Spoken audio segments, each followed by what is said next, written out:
Let me ask you something that will fundamentally change how you see the device in your hand, the computer on your desk, and the entire digital landscape of the 21st century. What would have happened if Steve Jobs had never created Apple?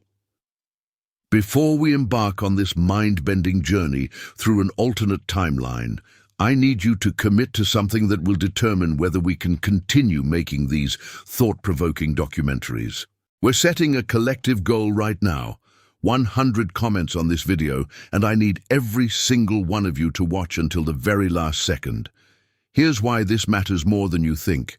YouTube's algorithm is incredibly sophisticated, and it prioritizes content that keeps viewers engaged from the first frame to the final moment. When you watch this entire video, you're sending a powerful signal to the platform that this content is valuable, engaging, and worth sharing with others. Hit that subscribe button right now, because subscribers who watch videos completely are shown new content first, sometimes hours or even days before casual viewers. You'll be part of an exclusive group that never misses our reality-bending explorations. If you don't subscribe and don't watch until the end, the algorithm might never show you our content again, and you'll miss the incredible stories we have planned. We need to hit this goal together to justify the research, writing, and production that goes into each documentary. Your subscription and complete viewing aren't just statistics. They're what allow us to continue bringing you content that challenges everything you think you know about the world. Imagine for a moment that you wake up tomorrow and reach for your phone, except it's not an iPhone. In fact, the very concept of a smartphone as we know it doesn't exist. You walk to your desk and open your laptop, but it doesn't look anything like a MacBook. The interface is clunky, unintuitive, filled with technical jargon that requires you to think like a computer engineer just to check your email. You want to listen to music, but there's no iTunes, no seamless integration between your devices, no elegant ecosystem that just works. You're living in a world where technology exists, but it's cold, impersonal, designed by engineers for engineers, not for human beings. This isn't science fiction. This is the world we would be living in right now, in November 2025, if Steve Jobs had never founded Apple Computer Company in that legendary garage in Los Altos, California in 1976. The butterfly effect of this single absence ripples through nearly 50 years of technological development, changing not just how we use computers, but fundamentally altering the entire trajectory of human civilization in the digital age. The world without Apple isn't just a world without iPhones and MacBooks. It's a world where the personal computer revolution happened differently, where the internet evolved along alternative paths, where the entire relationship between humans and technology took a fundamentally different shape. Stay with me until the end of this documentary, because what you're about to discover will make you see the ordinary objects around you in an extraordinary new light. To understand the magnitude of what we're discussing, we need to go back to the mid-1970s and truly grasp what the computing landscape looked like before Steve Jobs and Steve Wozniak changed everything. In 1975, computers were massive, expensive machines that lived in air-conditioned rooms in universities, government facilities, and large corporations. The idea that an ordinary person would own a computer was as absurd as suggesting that everyone would own their own personal airplane. Computers weren't consumer products. They were industrial tools that required specialized knowledge to operate. You needed to understand punch cards, machine language, and complex command line interfaces just to make these machines do anything useful. The hobby computer movement was just beginning with machines like the Altair 8800, but these were kits for electronics enthusiasts who were comfortable with soldering irons and circuit diagrams. They weren't products, they were projects. Into this world stepped Steve Wozniak, a brilliant engineer at Hewlett-Packard who designed what would become the Apple I, essentially as a hobby project to show off to his friends in the homebrew computer club. Wozniak wasn't trying to start a revolution.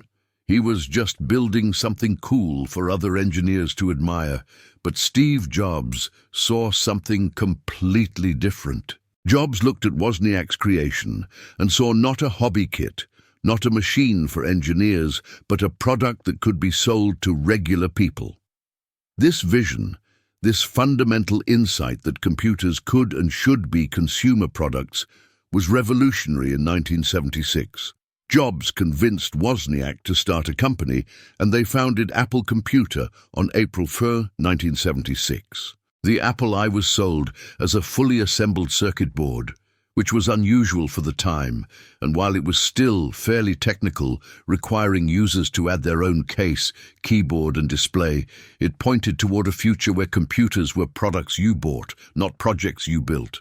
But it was the Apple II, introduced in 1977, that truly changed everything.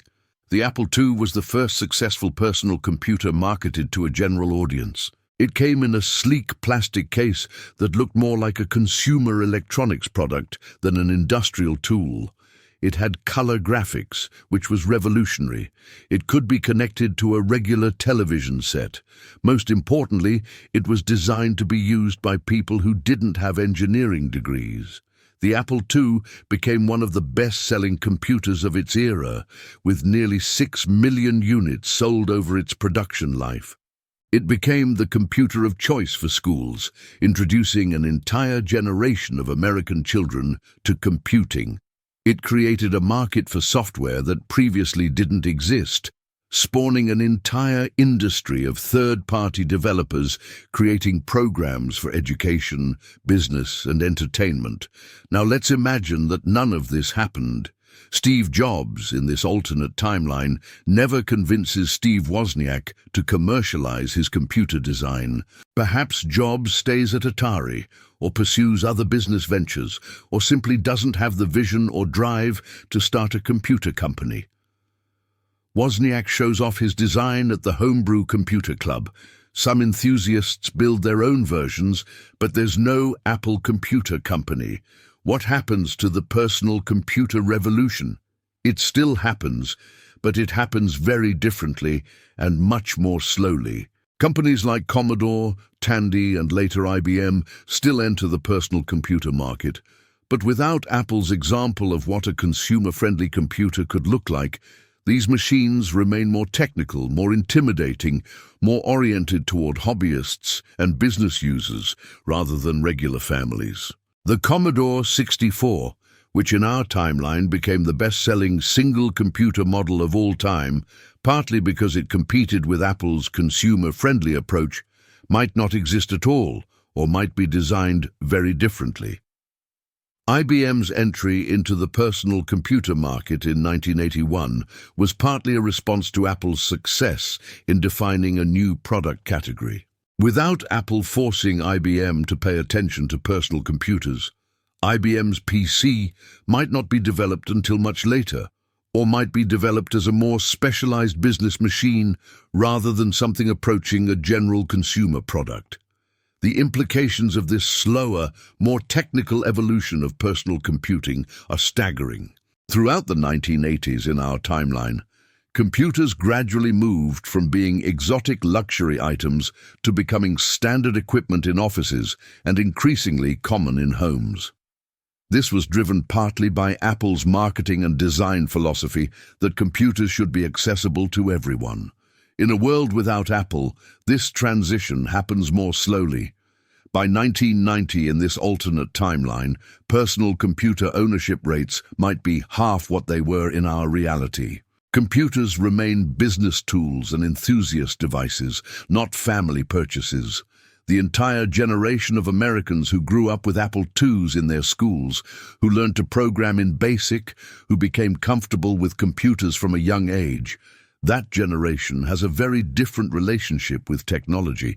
They're more intimidated by computers, less likely to pursue careers in technology, less comfortable with the rapid digitization of society. This creates a feedback loop where slower adoption leads to less innovation, which leads to even slower adoption.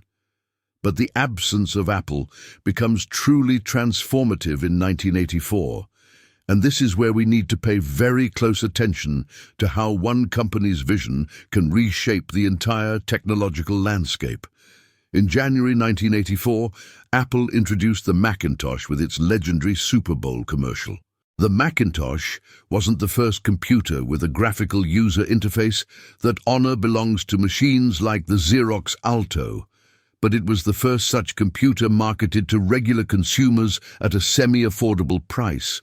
The Macintosh introduced millions of people to the concept that you could interact with a computer using a mouse, clicking on icons and windows rather than typing obscure commands. The phrase user-friendly became associated with the Mac. It came with a built-in screen and a compact all-in-one design that made it less intimidating than the typical setup of separate components. Perhaps most importantly, the Macintosh demonstrated that graphic design, desktop publishing, and visual creativity could be done on a personal computer. The combination of the Mac and software like PageMaker created the desktop publishing revolution, putting tools for creating professional-looking documents into the hands of small businesses and individuals. Entire industries were transformed as tasks that previously required expensive typesetting equipment and specialized skills could now be done by anyone with a Mac and the right software. In our alternate timeline without Apple, the graphical user interface takes much longer to reach consumers. Microsoft develops Windows, but without the pressure of competing with the Macintosh, the development is slower and the results are more primitive. Windows 1.0 in 1985 was already fairly crude compared to the Mac, and it took until Windows 3.0 in 1990 for Microsoft to create something that approached the Mac's usability. Without Apple pushing the industry forward, Windows might not reach that level of refinement until the mid-1990s. This means that for most of the 1980s and into the 1990s, personal computers remain command-line-driven, DOS-based machines that require users to memorize commands and understand file structures and directory hierarchies. The barriers to computer adoption remain high. Computers are tools for business and enthusiasts, not creative instruments for everyone. The desktop publishing revolution doesn't happen, or happens a decade later. Graphic designers, artists, and creative professionals continue using traditional tools much longer. The entire aesthetic of the late 20th and early 21st centuries looks different because the democratization of design tools has been delayed. Let's jump forward to the late 1990s and early 2000s, because this is where the absence of Apple creates an alternate technological timeline that diverges dramatically from our own. In our reality, Apple was nearly bankrupt by 1997 when Steve Jobs returned to the company after a 12-year absence. Jobs immediately began streamlining Apple's product line and refocusing the company on creating innovative, user-friendly products that integrated hardware and software in ways that competitors couldn't match. In 1998, Apple introduced the iMac, an all-in-one computer with a translucent colored case that looked like nothing else on the market. The iMac was a massive success, selling millions of units and establishing the design principle that technology products could be beautiful objects that people wanted to display, not beige boxes to hide under desks. This kicked off a revolution in consumer electronics design that extended far beyond computers.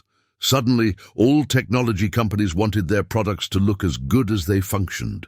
The aesthetic of the early 21st century, with its emphasis on minimalism, translucent materials, and smooth curves, was largely defined by Apple's design language. In a world without Apple, consumer electronics in 2025 still look largely like they did in the 1990s. Functional but uninspired, beige or black boxes designed by engineers with little thought given to aesthetics or user experience. But it's what came after the iMac that truly transformed the world. And this is where the butterfly effect becomes almost overwhelming in its scope. In 2001, Apple introduced the iPod with the famous tagline, 1,000 songs in your pocket. The iPod wasn't the first MP3 player, but it was the first one designed with Apple's obsessive attention to user experience. The scroll wheel made it easy to navigate large music libraries. The integration with iTunes made it simple to load music onto the device. The sleek white earbuds became a cultural icon. The iPod succeeded where previous MP3 players had failed in truly becoming a mass-market device. Over the next few years, Apple sold hundreds of millions of iPods, fundamentally changing how people consumed music. The iPod helped accelerate the decline of physical media like CDs and cassette tapes. It prepared consumers for the idea of carrying their entire media library with them digitally. It established Apple as a company that could succeed in consumer electronics beyond just computers. And critically, the iPod's success gave Apple the resources, experience, and credibility to develop what would become the most important consumer product of the 21st century: the iPhone. In our alternate timeline without Apple, digital music players develop more slowly and remain more niche. The Rio, the Creative Nomad, and other early MP3 players find some audience among tech enthusiasts. But without the iPod to make digital music truly mainstream, the transition away from physical media happens much more gradually. In 2025, people in this alternate world might still be buying CDs for their music collection, or the transition to digital might have only completed in the last few years. The entire music industry looks different. The iTunes Store, which launched in 2003 and became the dominant platform for legal digital music downloads, doesn't exist. Without a legal, easy-to-use alternative, music piracy might be even more rampant than it was in our timeline, further devastating the recording industry. Or perhaps the transition to digital happens through different platforms with different business models, fundamentally altering which companies dominate the music business and how artists are compensated for their work. The cultural impact is significant too. The experience of discovering music, sharing playlists, and expressing identity through musical taste has been fundamentally shaped by the iPod and its successors. In a world without these devices, music culture in the early 21st century remains more tied to physical spaces and objects, more local and less immediately global. Now we arrive at January 2007, the moment that changed everything, and the point where the absence of Apple creates a 2025 that is almost unrecognizable compared to our reality. Steve Jobs walks onto a stage and introduces the iPhone, a device that combined a phone, an iPod, and an internet communicator into one sleek package with a revolutionary multi-touch interface. Jobs famously said, "Every once in a while, a revolutionary product comes along that changes everything." He wasn't exaggerating. The iPhone didn't just create a new product category, it fundamentally transformed human civilization. Before the iPhone, mobile phones were phones that could do some other things. After the iPhone, they became pocket computers that could also make calls. The iPhone's influence extended far beyond Apple's market share. Within a few years, virtually every phone manufacturer was copying the iPhone's touchscreen interface, app-based ecosystem, and sleek design language. The entire mobile industry was forced to innovate or die. Companies like Nokia and BlackBerry that failed to adapt went from dominance to irrelevance in just a few years. Google developed Android, partly in response to the iPhone, creating the other major smartphone platform that would dominate the market. In our alternate timeline without Apple, none of this happens, at least not in 2007, and probably not for many years afterward. Mobile phones continue evolving along the trajectory established by devices like the BlackBerry and various feature phones. These devices are getting better, adding more features, improving their cameras and internet capabilities. But the fundamental paradigm isn't shifting. Without the iPhone to force a revolution, smartphones as we know them might not emerge until the mid-2010s, and even then, they would look and function very differently. Imagine what this means for 2025. In this alternate world, the smartphone revolution is only about 5 to 10 years old, rather than 18 years old. Mobile apps, which have become a multi-hundred-billion-dollar industry employing millions of people worldwide, are much less developed. The entire ecosystem of app-based services that we take for granted, ride-sharing like Uber and Lyft, food delivery apps, mobile banking, social media platforms designed for mobile, games like Pokemon Go, fitness trackers, mobile photography and video, all of this is either non-existent or in its infancy. The social changes driven by smartphones are delayed or diminished. The way we communicate, with constant connectivity and instant messaging, is less pervasive. The way we consume media, with streaming video and podcasts always available in our pockets, hasn't fully developed. The way we navigate the world, with GPS and maps always accessible, is less common, meaning people still need to know how to read paper maps or memorize directions. Think about social media for a moment and how fundamentally it has been shaped by the smartphone. Platforms like Instagram, Snapchat and TikTok are designed specifically for mobile devices and wouldn't exist in their current form without smartphones. Facebook and Twitter, while they started on desktop computers, became truly ubiquitous once they moved to mobile. In a world where smartphones develop later and differently, social media in 2025 looks completely different. It might still be primarily a desktop activity, something you do when you sit down at a computer rather than constantly throughout the day. The cultural impact of this cannot be overstated. The anxiety about constant connectivity, the debates about screen time and digital addiction, the concerns about social media's impact on mental health and democracy, all of these issues are either less severe or manifest in different ways when social media hasn't colonized every moment of our lives through devices in our pockets. The selfie culture that has defined the 2010s and 2020s might not exist because front-facing cameras on phones were popularized by the iPhone and its imitators. The entire visual culture of the early 21st century, dominated by photos and videos captured and shared instantly from phones, is fundamentally different in this alternate timeline. The iPad, introduced by Apple in 2010, created another product category and accelerated the shift toward touch-based computing. In a world without Apple, tablets either don't exist or remain niche products, rather than becoming ubiquitous devices in homes, schools, hospitals, and businesses. The transformation of industries like healthcare, where doctors and nurses use iPads to access patient records at the bedside, education, where tablets are used for interactive learning, and retail, where tablets serve as point-of-sale systems, either hasn't happened or is happening through different devices with different capabilities. This again represents a world that is less connected, less digital, more reliant on traditional methods and paper-based systems. Let's consider the economic implications of a world without Apple, because they're staggering in scope. Apple is currently one of the most valuable companies in the world, worth over $3 trillion.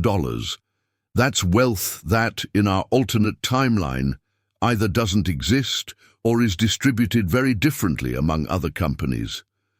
The tens of thousands of people who work directly for Apple have different jobs, or maybe no jobs, if the economic growth that Apple contributed to never materialized. The millions of people who work in Apple's supply chain, from component manufacturers in Asia to retail employees in Apple stores around the world, all have different careers.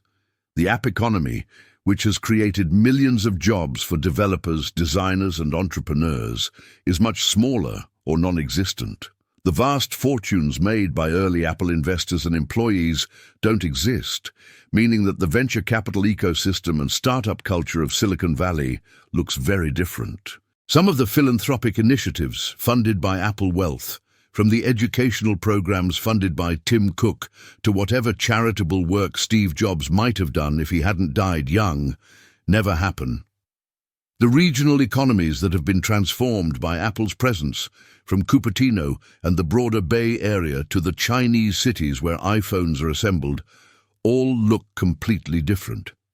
The cultural impact of Apple extends into areas that might not be immediately obvious. Apple's emphasis on design and user experience has influenced fields far beyond technology.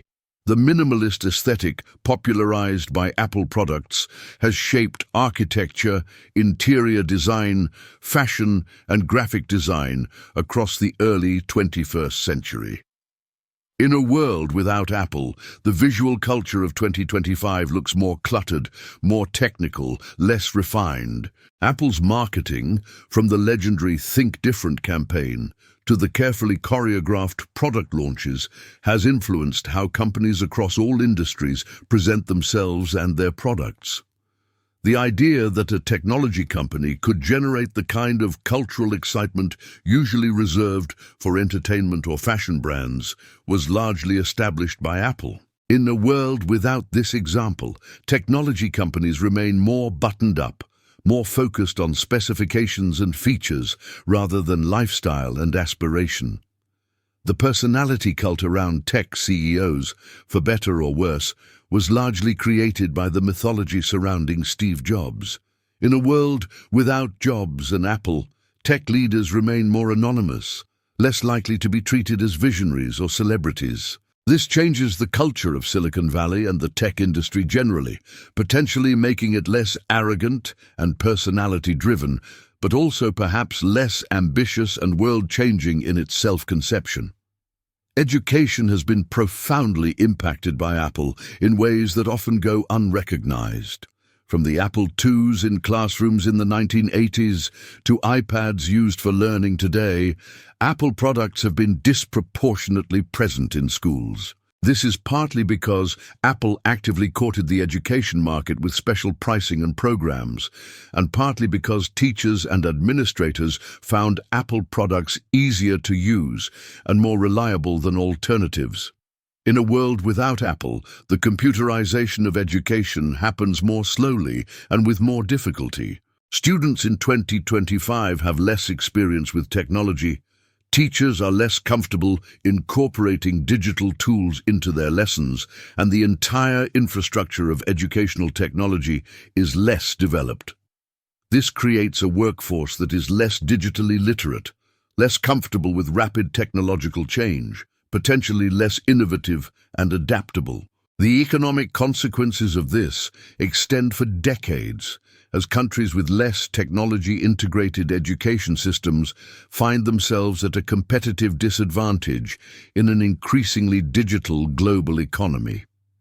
The creative industries have been utterly transformed by Apple in ways that shape every piece of media you consume. The fact that musicians can now produce professional quality recordings in their bedrooms using a MacBook and software like GarageBand has democratized music production. The barrier to entry for filmmaking has been lowered dramatically by Final Cut Pro, and more recently by the fact that iPhones can shoot video that's good enough for professional use. Graphic designers, photographers, and visual artists have had their workflows completely revolutionized by Apple products and software. In a world without Apple, these creative barriers remain higher for longer. The music you hear, the movies you watch, the visual art you encounter, all of it is created by a smaller, more elite group of people who can afford expensive specialized equipment and facilities. The democratization of creativity that has been one of the defining features of early 21st century culture is delayed or diminished. This means that voices that have been able to break through because of accessible technology remain marginalized. The diversity of creative expression that we take for granted might not exist to the same degree in this alternate 2025. Privacy and security have also been shaped by Apple's influence, though in complex ways. Apple has positioned itself as a defender of user privacy, famously refusing to create a backdoor for the FBI to access an iPhone in a criminal investigation, and building encryption into its devices and services in ways that make it difficult even for Apple to access user data. This stance has pushed other tech companies to take privacy more seriously and has shaped the broader conversation about the balance between privacy and security in the digital age. In a world without Apple, without this high-profile advocate for strong encryption and user privacy, the technological and legal landscape around these issues might be very different. Governments might have been more successful in mandating backdoors and weaker encryption. Other tech companies, without Apple's example and competitive pressure, might have been less protective of user data.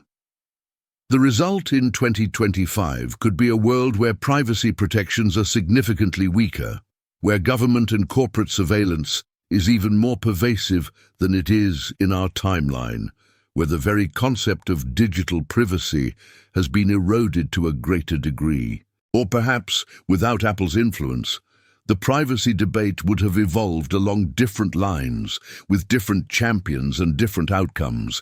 It's impossible to say with certainty, but it would definitely be different. The environmental impact of technology is another area where Apple's absence would create ripple effects. Apple has invested heavily in renewable energy, recycling programs, and reducing the environmental footprint of its products and operations. The company has pushed its suppliers to adopt more sustainable practices and has set ambitious goals for carbon neutrality. While critics rightly point out that any company selling hundreds of millions of devices per year is creating environmental challenges, Apple's efforts have pushed the entire tech industry to take sustainability more seriously. In a world without Apple, without this pressure and example, electronic waste might be an even bigger problem than it already is, and the tech industry's carbon footprint might be significantly larger. Or perhaps other companies would have stepped up to lead on environmental issues, but they would likely have done so differently and possibly less effectively. Now here's something truly fascinating that most people never consider. The entire venture capital and startup ecosystem of Silicon Valley has been shaped by Apple's success. Apple proved that a company started in a garage by young people without traditional business backgrounds could become one of the most valuable corporations in the world. This inspired generations of entrepreneurs and convinced investors to fund risky early-stage technology companies. The entire culture of Silicon Valley, with its tolerance for failure, its celebration of bold visions, and its willingness to invest in unproven founders with big ideas, was validated and reinforced by Apple's success story. In a world without Apple, Silicon Valley might still exist as a technology hub, but its culture would be more conservative, more risk-averse. Venture capitalists might be less willing to fund audacious projects and back unconventional founders. This means that some of the other transformative companies of the past few decades might never have been funded or might have developed very differently. The startup culture that has spread from Silicon Valley to cities around the world, from Austin to Berlin to Bangalore, might not exist or might be much weaker. This has profound implications for innovation and economic growth globally. Let's talk about China for a moment, because Apple's impact on the world's most populous nation has been enormous and often underappreciated. Apple's decision to manufacture its products primarily in China, particularly through partners like Foxconn, has had massive economic implications. The iPhone manufacturing ecosystem alone employs hundreds of thousands of people in China and has been a significant driver of technological development in the country. The skills and infrastructure developed to manufacture Apple products have helped China move up the value chain from making simple consumer goods to producing sophisticated electronics. In a world without Apple, China's economic development over the past 20 years follows a different trajectory. The country still becomes an economic powerhouse, but perhaps the focus is more on traditional manufacturing or different sectors. The technological capabilities that China has developed, partly through Apple's presence, might be less advanced, potentially affecting China's ability to compete in high-tech industries in 2025. Or perhaps other companies fill the gap that Apple leaves, and China's development looks similar but with different beneficiaries and different power dynamics. Personal finance and mobile payments represent another area profoundly shaped by Apple. Apple Pay and similar mobile payment systems have begun to make physical wallets obsolete in many parts of the world. In a world without the iPhone and without Apple Pay, mobile payments develop more slowly or through different platforms. In 2025, people in this alternate timeline might still be primarily using cash and physical credit cards for transactions. The data generated by mobile payments, which is used for everything from fraud detection to personalized marketing, doesn't exist in the same form. The financial inclusion that mobile payments enable, bringing banking services to people who don't have access to traditional banks, is less advanced. This has significant implications for economic development, particularly in developing countries where mobile payments have been transformative. Healthcare is another sector that has been reshaped by Apple's influence, particularly through the Apple Watch and health-focused features of the iPhone. Wearable devices that monitor heart rate, track exercise, detect falls, and even perform ECG readings are making preventive health and early disease detection more accessible. Apps that help people manage chronic conditions, track medications, and access telemedicine are changing how healthcare is delivered. In a world without Apple, these innovations either don't exist or are much less widespread in 2025. Healthcare remains more reactive, more dependent on in-person visits to medical facilities, less empowering for patients. The health data revolution that is beginning to enable personalized medicine is delayed or diminished. This has literal life or death implications, as conditions that could have been detected early and treated effectively are instead caught later when they're more difficult and expensive to address. The accessibility features that Apple has built into its products have made technology usable for people with disabilities in ways that were previously impossible. Voice-over screen reader technology, hearing aid compatibility, switch control for people with limited mobility, and numerous other features have opened up the digital world to millions of people who would otherwise be excluded. In a world without Apple's leadership on accessibility, technology in 2025 is more exclusionary, less usable by people with disabilities. This perpetuates social and economic inequalities and represents millions of individual stories of people who, in our timeline, have been empowered by accessible technology, but in the alternate timeline, remain marginalized. Think about your own life for a moment and consider how many of your daily activities and routines have been shaped by Apple's products or by the broader technological ecosystem that Apple helped create. If you navigate using maps on your phone, listen to podcasts during your commute, take photos and videos that you instantly share with friends and family, work on creative projects using accessible software, stay connected with people around the world through apps, manage your health and fitness with wearable devices, make contactless payments, or consume media on streaming services optimized for mobile devices. All of these aspects of your daily life would be different or non-existent in a world without Apple. Even if you don't own any Apple products yourself, you're living in a world that has been fundamentally shaped by the company's innovations and influence. The competitors that you might prefer, whether it's Android phones or Windows computers, exist in their current form, largely because they were forced to match or exceed what Apple created. As we approach November 2025 in this alternate timeline, what does the world actually look like? Technology exists, certainly, but it's more fragmented, less user-friendly, more the domain of specialists than something that everyone is comfortable with. Computers are still primarily productivity tools and entertainment devices rather than the all-encompassing digital hubs of our lives. Mobile phones are more advanced than they were in the early 2000s, but they're not the powerful pocket computers that have colonized every moment of our lives. The internet exists, but with less mobile access and therefore less pervasive influence. Social media is less ubiquitous, less mobile, less immediate. The creator economy, where individuals can build audiences and monetize content through platforms like YouTube, Instagram, and TikTok, is much smaller because the mobile devices that make constant content creation and consumption possible are less advanced. Economic inequality might actually be different in this world, possibly even greater, because the democratizing effects of accessible technology haven't played out to the same degree.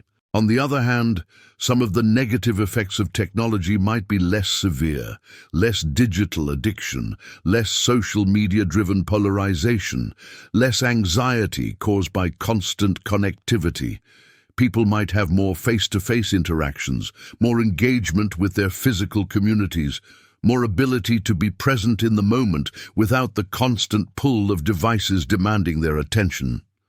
And if you'd like, tell me where in the world you're watching this video from. Your comment is important, and I want to read and respond to it.